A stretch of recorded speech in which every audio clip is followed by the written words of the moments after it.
Hello everyone, this is Doug, and in this video we're going to start talking about measurements of concentration, specifically percentages, so percent by mass and percent by volume.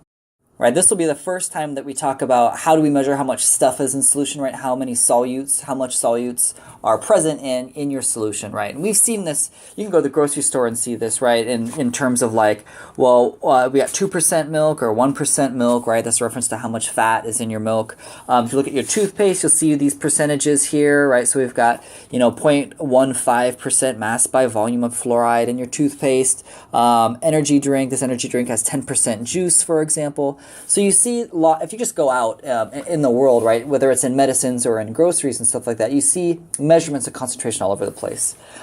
We specifically are going to be looking at just percent by volume, percent by mass and percent by volume in this video.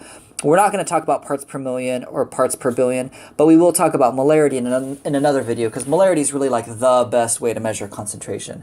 That'll be super important for like cell functions. It's super important for things like pH as a measurement of how much acid is in a solution based on molarity. So for us in this video, we're going to start by talking about these percentages. What does percent by volume and what does percent by mass really mean?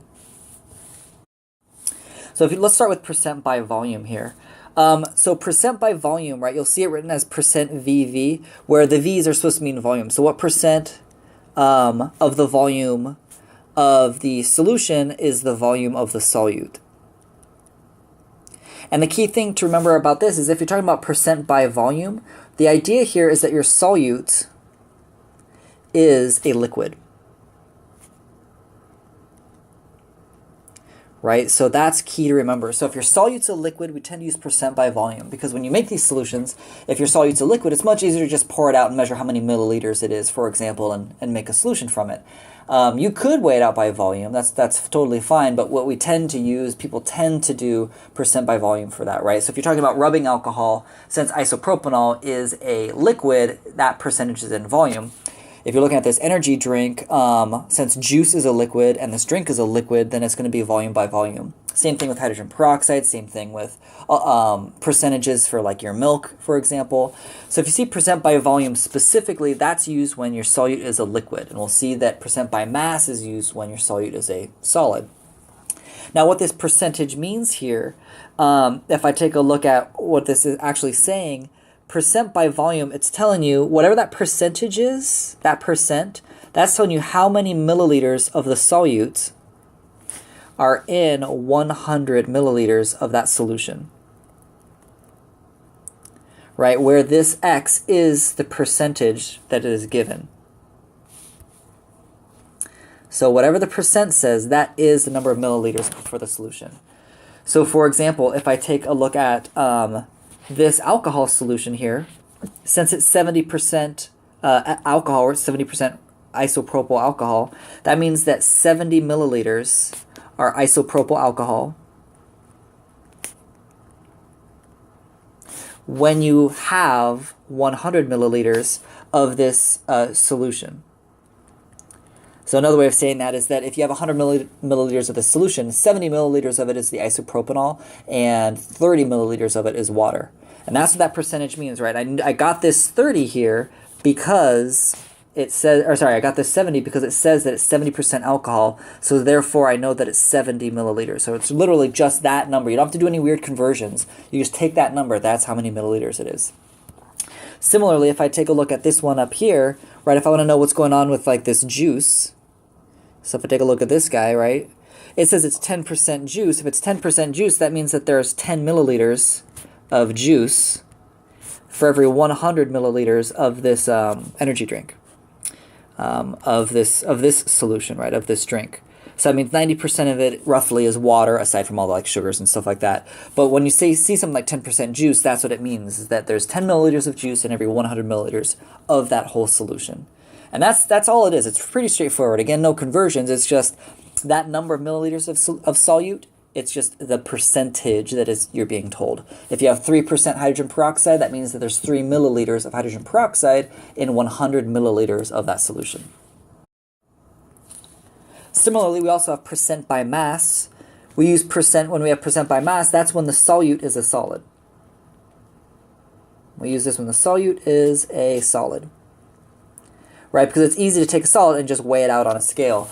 We don't measure solids by their volume because that would be wildly inaccurate, because you could have different crystal sizes, different types of crystals. It would just, the density of the solids can change a lot. So we measure it by their masses, right? And you'll see either mass by volume. So this would be, so this guy right here, right, would be mass by volume.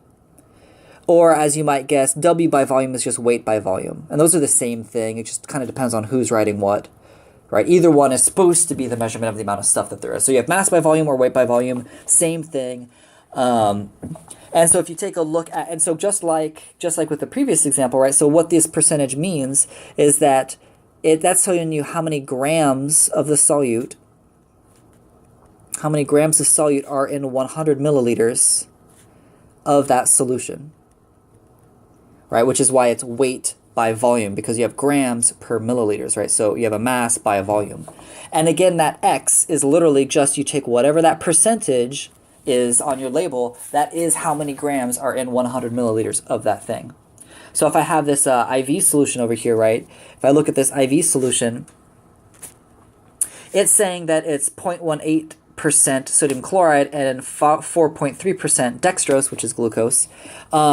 So that's telling you exactly how much is dissolved in that solution. So for example, for sodium, for the NaCl, it's saying that there is 0.18 grams of NaCl in 100 milliliters of this solution.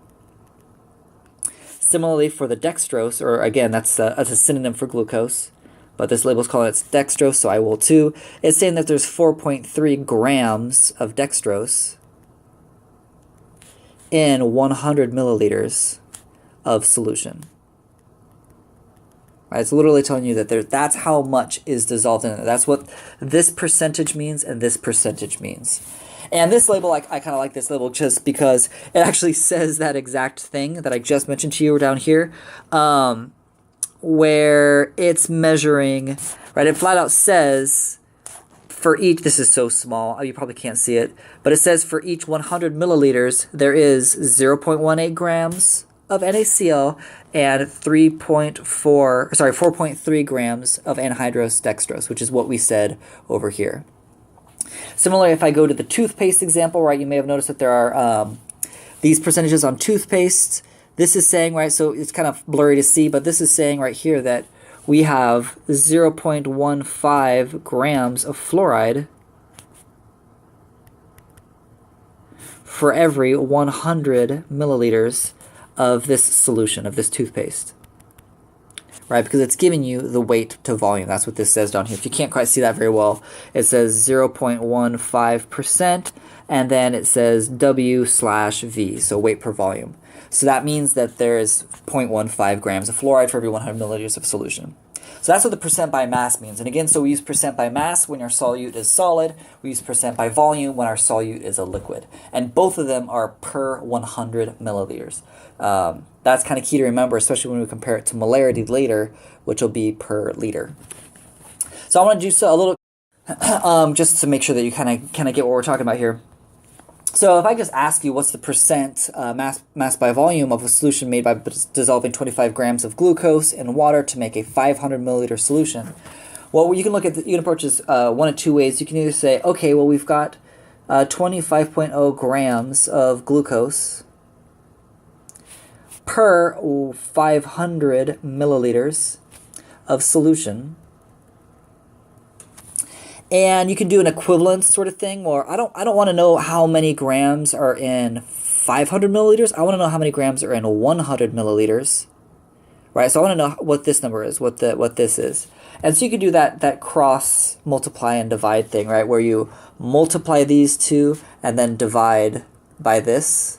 If that doesn't make any sense to you, then don't go with this strategy, but I'll show it to you real quick, right? So then divide.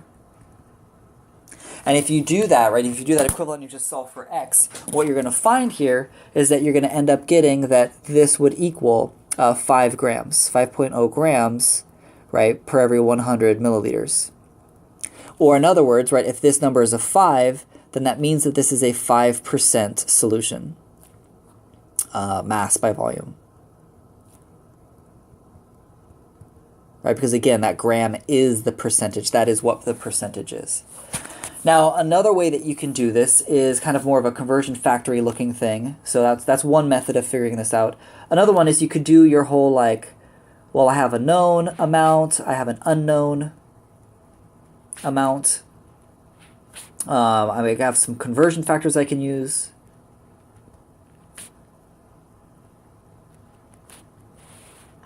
So in this case, my known amount would be that I need to know what percentage. What I want to know is how many grams are in 100 milliliters. So the thing that I'm going to start with is 100 milliliters. I want to know what's in 100 milliliters. What's unknown is my grams. I don't know what the grams are, but I do have a conversion factor. What I do know here is I know that for every 25 grams there is 500 milliliters. And I can use that as a conversion factor. And that should be really all I need to solve this. So if I put all of this together here to solve it, right, I'm going to start with my 100 milliliters.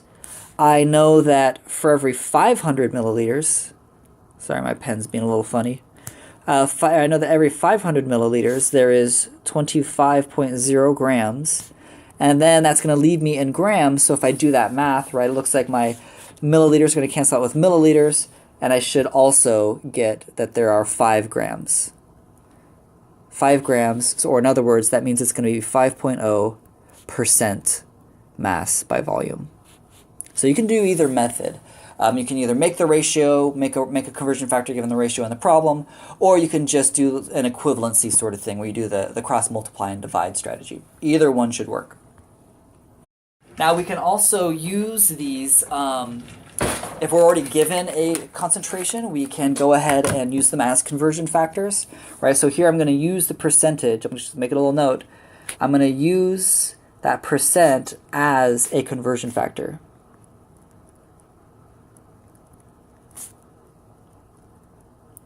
Right, so again I'll do let's say we have my known amount in this case. I'll find out in one sec. I'm going to have an unknown.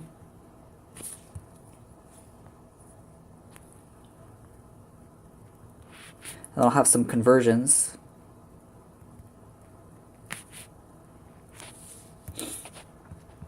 So in this case, the known amount here is 2.0 milliliters, right? That's the only amount. It has 1 unit. The unknown thing that I'm looking for is grams, right? Because it's asking how many grams of fluoride, right? And gave me 2.0 milliliters of toothpaste. And the conversion factor I'm going to use is up here, right? It's kind of hard to see because it's kind of blurry. Sorry about that. But this is what tells me how much fluoride is in there. And I rewrote it over here so we could see it better. It's apparently 0.15% weight by volume. Or in other words, right, I know how to translate that because we just talked about what that percentage means.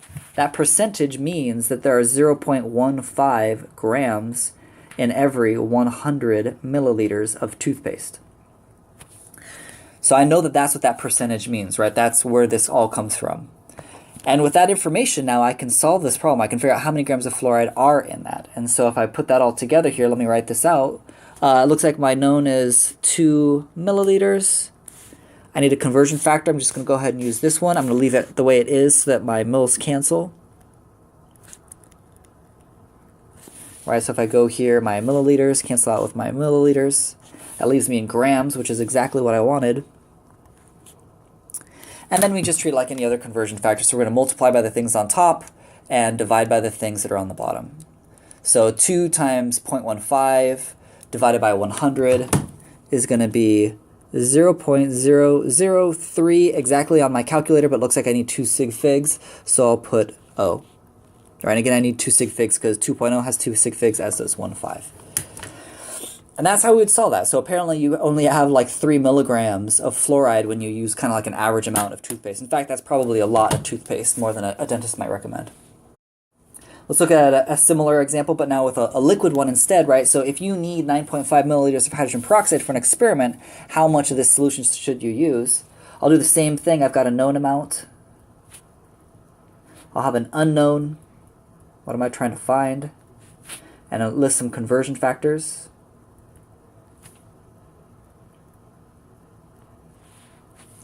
And so if I look for what is my known amount, it looks like my known amount here is 9.5 milliliters.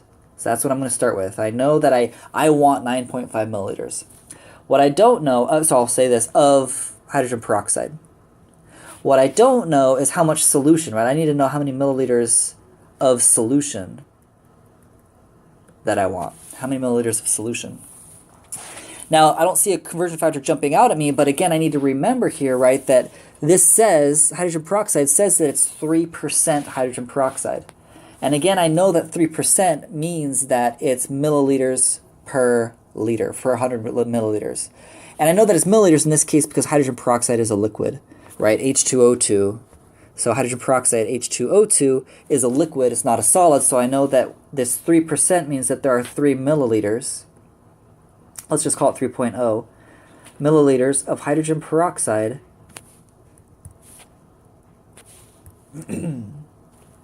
three hydrogen peroxide for every 100 milliliters of solution. And you might see this out here. I'm just going to abbreviate solution as SOL apostrophe N to save myself some time. And I don't think I need any other conversion factors. I don't need milliliters to liters or molarity or anything like that.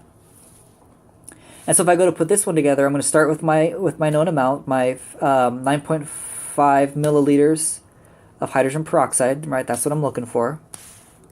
And if I put my conversion factor in, I need to flip this one so that I get milliliters of hydrogen peroxide to cancel out. So I'm going to put the 3.0 milliliters of hydrogen peroxide underneath the 100 milliliters of solution.